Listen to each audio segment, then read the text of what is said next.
Minsan, hindi natin alam kailan babawiin ni Lord lahat.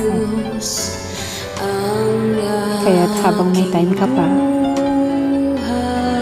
gawin mo na ang lahat ng bagay na magpapasaya sa'yo at sa mga mahal mo sa buhay.